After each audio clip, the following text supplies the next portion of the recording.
What's crackin'? My name is Hans, and for today's video guys, i-share na natin sa inyo yung ating day 23 para sa ating Project Bigas. So dito guys, meron tayong good news at syempre meron din tayong bad news. Dito kasi guys sa Battlefront, so sa mga nagna-night cruise dyan, alam nyo naman guys na mahirap nang magkaroon dito or makahanap dito ng boss ngayon. So ayan, onti na lang din yung nag-iikot. Kanina may dumaan dito. So ayan, onti na lang guys yung nag-iikot talaga. So sobrang hirap na makahanap ng mga boss. So isa pa sa mga problem dito is yung sa loot din. So since bihira mo na nga siya mahanap, dito sa guild namin onti na lang din yung nag-iikot. So may mga nag-iikot pa rin kasi hindi na katulad dati na tuloy-tuloy siya. So parang 24 hours kami nag-iikot paligitan lang. Pero ngayon guys halos ayan, kunyari 10 PM, doon na mag-start mag-ikot. Depende na lang kung may world dungeon. So, ayun yung problem dito guys. And dahil doon, hindi na ako nakakapag-ikot. Ang ginagawa ko lang may standby na lang ako dito at wala na tayong mapulot dito guys. So, naging goal ko is ganito na lang. So, eto naman guys, ayan, nag-iipon tayo dito ng mga pwedeng ibenta. So, katulad nito, nakaapat na ako nito. Ayan, nagbenta na ako kanina niyan eh. So, ito binili ko to guys. Bumili ako pang collection. Pero ito, nakabenta ako ng 6. Moonstone ay nagbebenta na tayo dito guys sa mga diamonds. And yung mga previous kong diamonds guys, binambili ko siya dito sa event. So, eto naman guys, ayan, nag-progress pa rin kasi yung goal natin. Pero syempre, pagsasabay natin na kumita dito guys ng 30k para sa ating Project Bigas. Pero yun nga, baka mahirapan ako guys ma-reach yun dahil ayun nga matumal na rin dito yung boss. Yung nilalaan kong oras dito para na lang sa requirement which is yung magdi-DQ, daily quest, and mag-guild order and also insignia. So ayan, ayan guys oh. So tinapos ko to, tong sa event. Ito, nandito yun guys, basta yung gear, alam nyo na yun, nadaanan ko na pala kanina. So ito, accuracy. So accuracy kasi yun guys and depth. So bala ko kasi dito, isa na lang pala kulang ko. Bala ko kasi dito guys mag-AFK. So mag-AFK ako sa mataas na mobs which is sa mga 60 para doon may chance ako makakuha guys ng epic. So katulad nito, dito sa map na to guys, may chance ako makakuha ng epic. Kaso syempre, suntok sa ban yun pero yun nga, at least mas okay yung makukuha ko. Nakakapulot din ako dito guys ng iba't ibang mga items. Ayan, so, nakakapulot din ako dito ng old aircraft, meticulous. So, ayan, wala pa naman ako meticulous na nakuha. Old aircraft pa rin. Pero, ayan, pambenta rin yan, guys. So, ang lugi ko lang dito sa gold, which is kailangan ko rin mag third advancement. And ngayon, guys, ito naman, guys, yung good news. So, sa good news, guys, ito yung aming guild. Nakapulot kami dito, guys, ng, ayan, Necklace of Glory. So, 5 kami dyan na maghahati-hati. So, siguro, less than 3k diamonds yung makukuha ko dyan. So, yung less than 3k diamonds na yan, gagamitin ko yan para sa third advancement. At also nakapulot din ako dito guys. Kaso diretso siya sa bag ko eh. Nakapulot ako dito ng higher seal. So hindi nyo siya makikita dito guys. So nasa storage ko na siya. Pero nakapulot ako doon lang din yun sa World Dungeon. So sa mga hindi nakapanood guys, nagla-live kasi ako. So panoorin nyo yung live ko.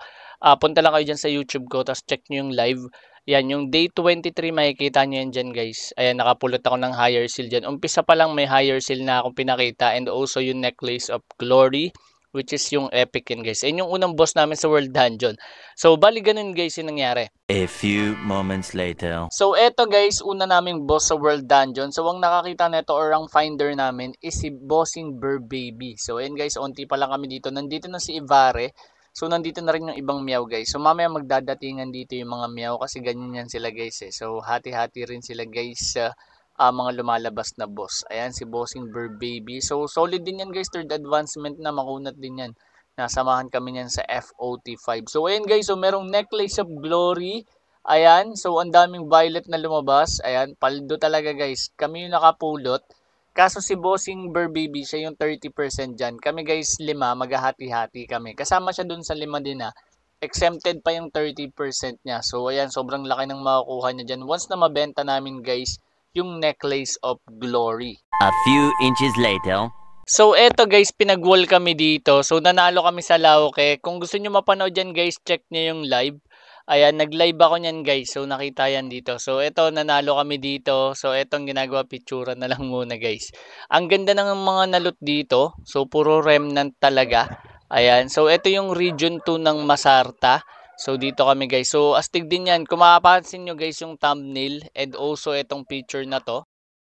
So, eto guys yung una. So, ayan, wala pang kalaban dyan. So, yung next na picture guys, ayan, nandyan na yung mga Lauke guys. So, patayan, nakapasok yan sila. Kaso namatay dito guys si Bro, yung pinaka-leader nila. So, ayan, pagkapatay niya, nangyari, ayun, sa kanang loot guys, and nakuha lahat yun ng meow. So, wala naman kami party doon, pero yung laro nga guys, sobrang astig din talaga. So, ayan guys, pakita natin sa inyo. Ayan, may kinikil kami dito, mga Lauke yan. So, pagkatapos niya, naghahanap kami dyan ng mga Lauke. So, eto, ngayon lang ako nakakita ng nanalo. So, ngayon ko lang naabutan na nanalo talaga guys sa cave. So, ayan, kasama kasi namin dito guys yung revival saka yung ritual. May malakas dyan si Sus. So, ayan, lakas din man trip niyan guys sa region. A few moments later. So, eto guys, naghahanap kami dito ng boss. Kaso, ayan, nagkulita na lang kami. Eto, nag-2v2 kami guys. So, eto, shoutout pala kay Johnny or Eric Salome. Shoutout sa'yo. Ayan, pati kay Jen.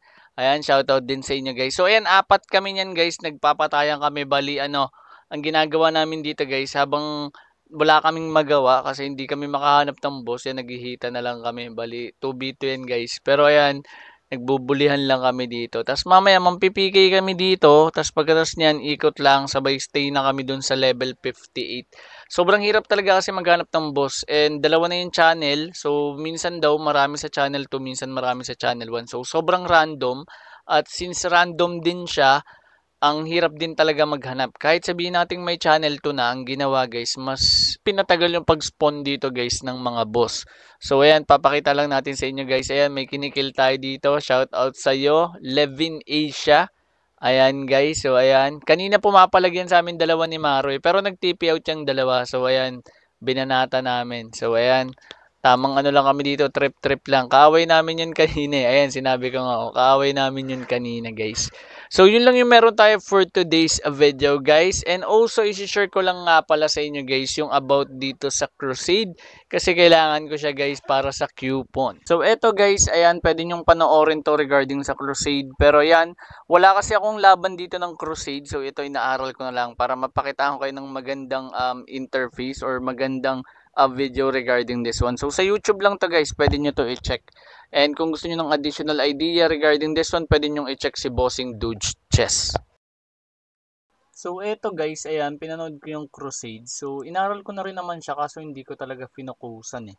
So, dito guys, ayan, hindi kasi ako nakasali dito. Pero ito, yung mapapansin nyo, ito yung maliliit lang guys na places. Ito kasi yung malalaki na to eh. So, ayan. Ito naman. So, itong DDD na to guys, ito sa ano to eh, sa Meow. So, yung sa amin, hindi ko mahanap dito. Kasi yung amin dito is Spy Farm ata. O, Spy Farm yung pangalan ng union namin. So, dito natalo daw kami nung nakaraan. Pero dito sa strategy, ayan sa unit, pag chinek nyo tong unit namin, so ito, unit, nandito ako sa unit 20. Etong unit 20, ewan ko kung ito pinakamahina guys. So, ayan. So, ito yung pinaka-main namin, Spy Farm. So, nandito lahat guys ng malalakas namin. Ayan, si Bear Baby yung nakapulot ng necklace. Si Jacob Choi. So, ito yung strategy namin. Ayan. So, reserve roster. So, ayan. Ito, kagil din namin yan. Ayan, kayo yun din pala. Ayan guys. So, ito yung leader namin, si Bossing CK. So, dito, ayan, sa Crusade na to, check natin Kasi kahit pataasan daw ng bid guys Lalo na yung una, wala dito. May mga nanalo sa bid tapos wala daw laban na naganap. Hindi ko alam kung ano nangyari doon. So ayan, free ano daw 'yon. So may makukuha ka rin dito guys na malupitan. Ayan malupiton. So for example, ito yung gusto mo makraft. Ito makukuha mo lang 'to. Ayan, may nakakuha na niyan dito sa amin So makukuha mo lang 'to sa Crusade. Ayan. So check natin natin. Monster. Sa Masarta, hindi pala yun. So, dito ata. Ito guys. Yan, sa Crusade mo lang siya makukuha. Ito. Pero pwede rin siya sa Monster. Kaso boss na to. Ayan. So, ito may nakakuha na nito sa amin Ayan 399. So, bali 40k siya pag binenta mo. So, ayan din. Solid din yan guys. Kung mananalo kami, syempre. Pero syempre gagawin ko pa to ng video update ko na lang kayo regarding dito sa Crusade. But for now guys, hindi ko pa kayo mabibigyan ng medyo okay na knowledge regarding this one. So, knowledge lang siya tungkol dito sa union namin. Pero dito sa Crusade guys, ayan, nakita ko rin naman na to. So, sa may flag lang naman to tapos ipupunta mo lang sa zone. So, syempre magpapatay-patayin lang kayo dun. Tapos may mga strategy rin. Pero yung strategy nandun naman siya, nakadepende siya sa area or sa place. At syempre kung sa may lalagay yung cleric, so may mga diskarte regarding dun. So, ito guys yung sakupan nila.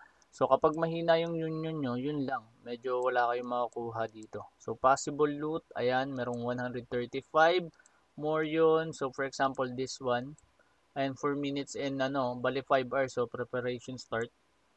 So, alluvial 150. 50 ko gold coins. Ito yung sinasabi ko, crusade loot.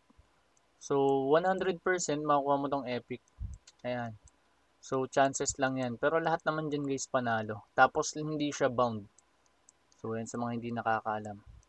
Ayan, skill book. Ito, Forgotten Arbiter Remnant or Remnant. Tapos itong mga to na ginagamit for crafting. So, yun.